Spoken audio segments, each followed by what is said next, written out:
साथियों नमस्कार, जोहार। जीटी रोड लाइव देख रहे हैं आप और मैं हूं अभिषेक सिंह। साथियों, जहां एक तरफ बिहार में चुनाव हो रहे हैं 243 सीटों पे, वहीं झारखंड में उपचुनाव हो रहा है घाटशिला विधानसभा सीट पर। दो लोगों पे मुश्किलों के बादल मंडरा रहे हैं साथियों। बात करूं लालू यादव और तेजस्वी यादव, और दूसरी तरफ उपचुनाव में चंपई सोरेन। जहां एक तरफ आईआरसीटीसी घोटाले में कोर्ट का निर्देश आ गया कि उन पे मुकदमा चलने वाला है, वहीं संकट में चंपई सोरेन इसलिए नजर आ रहे हैं क्योंकि आजकल बहुत ही अलग थलग दिख रहे हैं।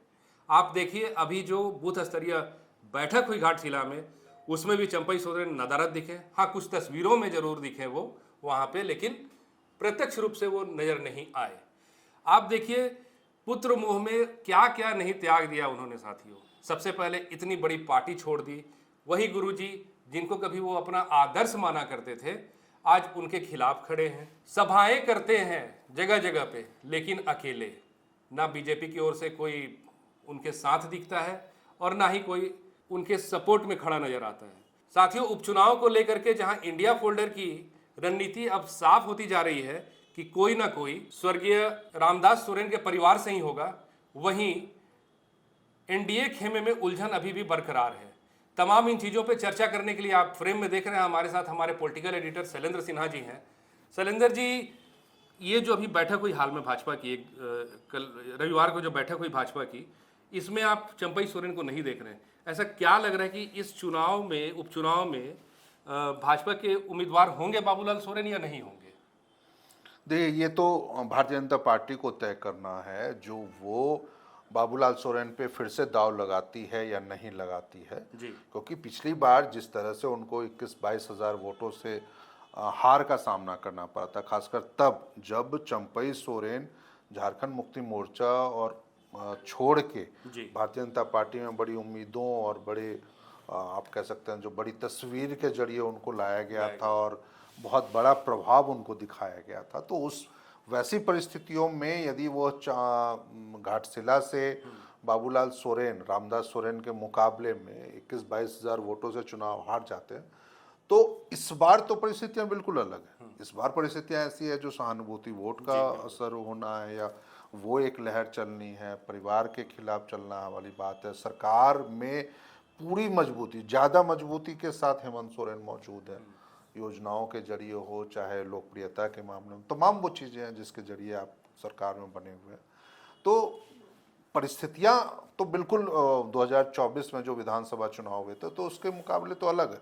तो ऐसे में भारतीय जनता पार्टी क्या निर्णय लेती है उनकी उम्मीदवारी को लेकर के, ये तो कुछ अगले कुछ आप समझिए घंटों में पता चल जाएगा।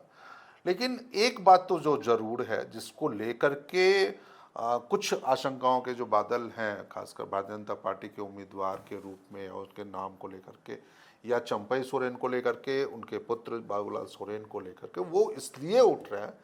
जिन तस्वीरों की बात आपने कही, जिस बूथ स्तरीय कार्यकर्ता सम्मेलन की बात है आपने कही, वो घाटशिला विधानसभा क्षेत्र में ही होता है। और उस कार्यक्रम में, उस बूथ स्तरीय कार्यकर्ता सम्मेलन, जब महज गिनती के चंद मतलब कि कार्यकर्ता लोग वहाँ मौजूद थे और उसमें प्रदेश अध्यक्ष बाबूलाल मरांडी मौजूद होते हैं जो विधानसभा में नेता प्रतिपक्ष भी हैं। इसके अलावा वहाँ पर स्थानीय सांसद विद्युत वरण महतो मौजूद होते हैं, पूर्व अध्यक्ष जो प्रदेश अध्यक्ष दिनेशानंद गोस्वामी मौजूद रहते हैं, पूर्व मंत्री हैं वरकुरों गगड़ी वो मौजूद रहते हैं। तो ऐसे तमाम बड़े लीडर जब मौजूद रहते हैं और वहाँ पर यदि उनकी गैर मौजूदगी, खासकर चंपई दा की गैर मौजूदगी या फिर आप बाबूलाल सोरेन की भी गैर मौजूदगी यदि होती है, तो संकेत तो कुछ लग रहा है जी। जो क्या भाजपा अंतिम निर्णय में अपने जो संभावना लग रही है टिकट को लेकर के, उसमें कहीं कोई बदलाव तो नहीं कर कुल्हान की बैठक और टाइगर ही नहीं। हाँ, टाइगर नहीं है, बिल्कुल आप सही कह रहे हैं। जो कुल्हान में यदि बैठक हो रही है और वो भी बूथ स्तरीय, ऐसा भी नहीं है जो बंद कमरे की मीटिंग थी, वो पब्लिक मीटिंग थी, और उसमें यदि वो नहीं रह रहे हैं तो ये तो वाकई मुझे लग रहा है जो बीजेपी को समझने वाले लोगों के लिए भी शायद उनके इन चीज़ों में ये बातें सामने आ रही हैं जो क्या वाकई बीजेपी कुछ और रास्ते पे आगे बढ़ने को तो तैयार नहीं है, खासकर घाटशिला उपचुनाव को लेकर के।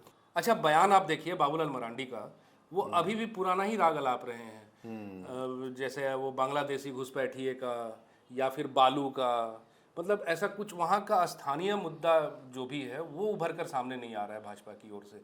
क्या ऐसा लग रहा है कि भाजपा इस बार फिर वही गलती दोहरा रही है जो विधानसभा चुनाव में दोहराया गया था?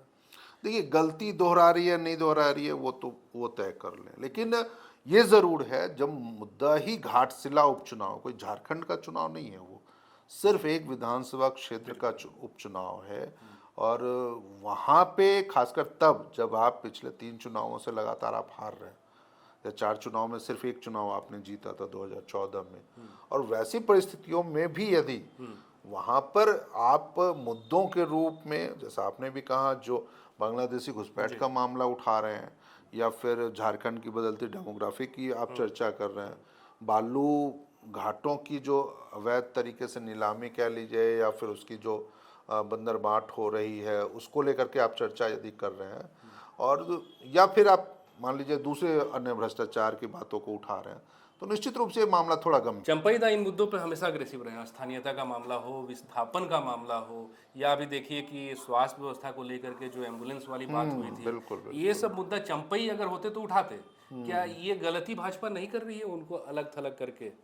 ये देखिए, बहुत सही बात आप कह रहे हैं, और ये सच में भाजपा के जो भी थिंक टैंक हैं, या फिर जो भी कोर टीम है उनकी, जो ये समझती है जो भाजपा को कैसे अगले चुनाव तक खड़ा करना है, तो निश्चित रूप से उनको इन चीज़ों पर ध्यान रखना चाहिए।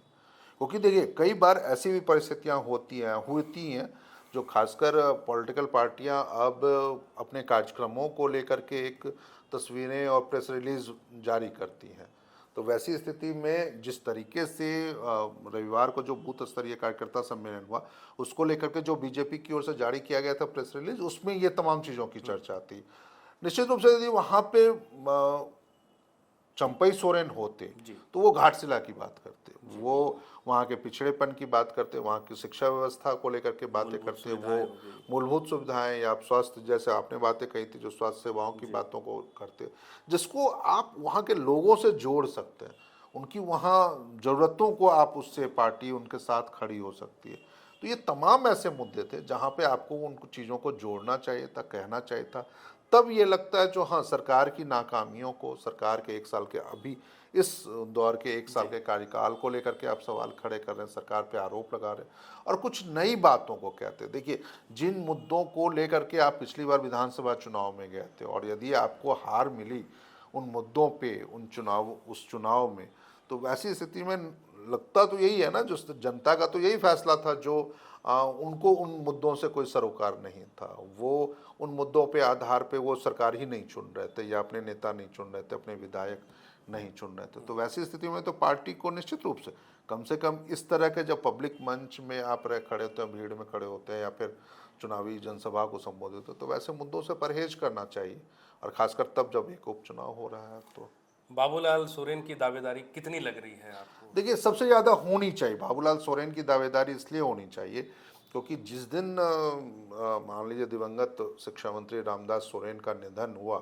15 अगस्त 2025 को, और उसके बाद से ये तय हो गया था जो अगले 6 महीने के अंदर वहाँ पे उपचुनाव होना है, तो उसको ही ध्यान में रखते हुए लगातार बाबूलाल सोरेन हो चाहे चंपई सोरेन हो, वो उस पूरे इलाके में घूम रहे थे, और लगातार वो कई नुक्कड़ सभाएं कर चुके हैं, जनसंपर्क अभियान चला चुके हैं, स्थानीय लोगों के बीच में लगातार उनका उठना बैठना चल रहा है।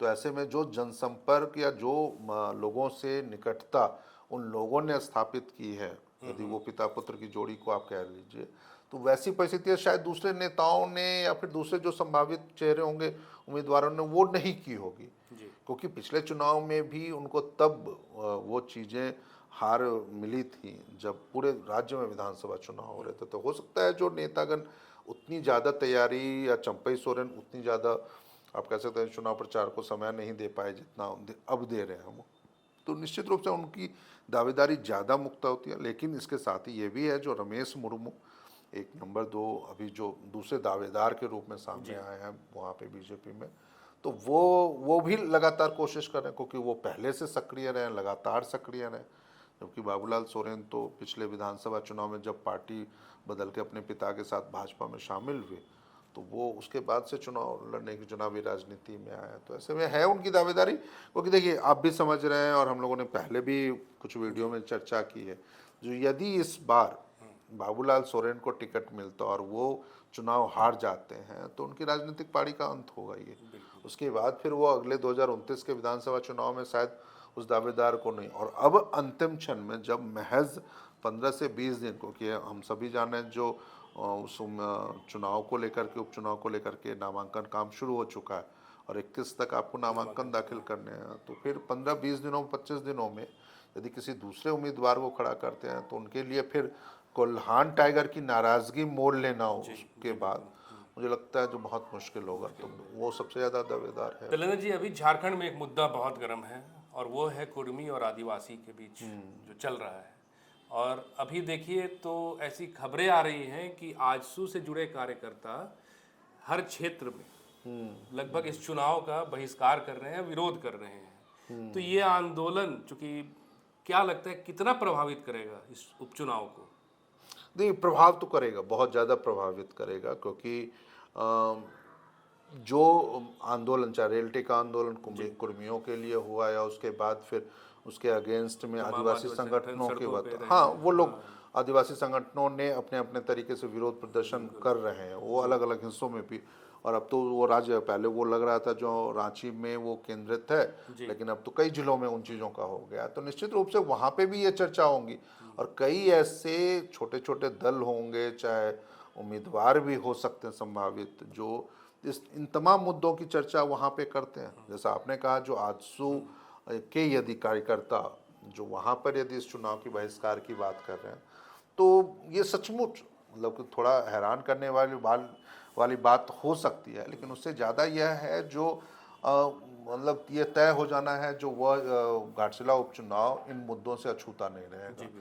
तैयारियां या फिर जो भी एक चीज़ें हैं, किसका नुकसान होगा, किसको फ़ायदा होगा, वो तो अलग बात है, लेकिन इतना तो ज़रूर है यदि यहाँ पे ये मसला उठा, उस चुनाव के दौरान लोगों ने ये मामले उठाए, कोई किसी उम्मीदवार ने ये मामले उठाए, तब तो फिर भाजपा हो, चाहे कांग्रेस हो, चाहे जेएमएम हो, उनको अपने पत्ते खोलने पड़ेंगे, क्योंकि अब तक तो कोई औपचारिक बयान किसी ने नहीं दिया है। हालांकि जरूर है जो भाजपा के विधायक वहाँ दिखे रेलटे का आंदोलन में, वो कुर्मियों के समर्थन में, लेकिन इधर आदिवासी जब उनकी मांगों को खारिज कर रहे हैं और ये एक दबाव बनाने की कोशिश कर रहे हैं, जो उनकी मांगों को नहीं माना जाए, कुर्मियों की एसटी में शामिल होने की मांग हो, चाहे कुड़माली को संविधान की 8वीं अनुसूची में शामिल करने की मांग हो, उसको नहीं माना जाए, तो उसको लेकर के भी ऐसा कोई बयान अभी जो आदिवासी नेता हैं, चाहे कांग्रेस के हों, बीजेपी के हों, जेएमएम के हों, उन लोगों ने भी नहीं दिया। तो निश्चित रूप से वो देखना होगा जो हाँ उसको लेकर के ये लोग क्या पत्ते खोलते हैं। जी बिल्कुल। तो साथियों, आपने सुना एक बहुत ही सटीक विश्लेषण हमारे पॉलिटिकल एडिटर शैलेंद्र सिन्हा जी के द्वारा। सबसे बड़ी बात यह है कि अभी टेस्ट होने बाकी हैं। टेस्ट होगी टाइगर कोल्हान के भाजपा में पैठ की, क्या वो बाबूलाल को टिकट दिला पाते हैं या नहीं दिला पाते हैं। टेस्ट होना है बाबूलाल सोरेन का कि क्या वो इस बार चुनाव में अपनी लोकप्रियता और अपने साख के बल पे जीत पाते हैं या नहीं जीत पाते हैं। और साथ ही साथ साथियों, क्या होना है और क्या शेष रह जाएगा ये आने वाला वक्त बताएगा। आज के लिए बस इतना ही। जाते जाते आपसे वही आग्रह कि अगर आपने हमारे चैनल को सब्सक्राइब नहीं किया तो ज़रूर से कर लीजिए, हमारे वीडियो को लाइक ज़रूर कीजिए, शेयर ज़रूर कीजिए, कमेंट ज़रूर कीजिए। हम दोनों को आज्ञा दीजिए। नमस्कार।